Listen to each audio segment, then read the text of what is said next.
હાલ ફોન વાપરનારા લોકો માટે ખૂબ જ દુઃખદ સમાચાર સામે આવી રહ્યા છે।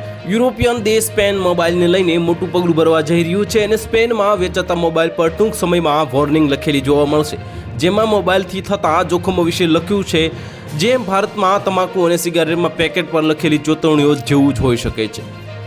અહેવાલો અનુસાર નિષ્ણાતોની એક કમિટી દ્વારા સ્પેનિશ સલાહકારને જે સરકારને સલાહ આપવામાં આવી છે કે દેશમાં સ્માર્ટફોન વેચતી બ્રાન્ડને સ્વાસ્થ્ય માટે જોખમી હોવાની વોર્નિંગ આપવી જોઈએ અને કમિટીએ ડોક્ટરો માટે પણ સૂચના આપી છે કે દર્દીઓને સારવાર દરમિયાન તેમની સ્ક્રીન ટાઈમ વિશે પૂછવો જોઈએ।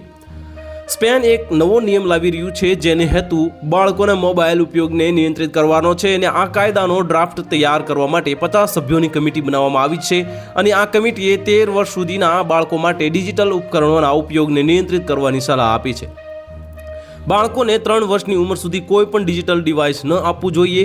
મોબાઈલ 6 વર્ષના બાળકને જ્યારે તેની જરૂર હોય ત્યારે આપવો જોઈએ અને આ ઉપરાંત 6 થી 12 વર્ષના બાળકોને ઇન્ટરનેટ વિના ફોનનો ઉપયોગ કરે એવી સલાહ આપવામાં આવી છે। આ સિવાય બાળકોને રમતગમતમાં વધુ ધ્યાન આપવાનું પણ સૂચન કરાયું છે। તો હાલ માટે આટલું જ, મળીશું નવી અપડેટ સાથે। જો તમને અમારા વિડીયો પસંદ આવતા હોય તો વિડીયોને લાઇક કરી દેજો, ચેનલને સબસ્ક્રાઇબ કરી બાજુમાં આવેલા બેલ આઇકનને દબાવી દો, જેથી તમને આવા સમાચારની અપડેટ મળતી રહે।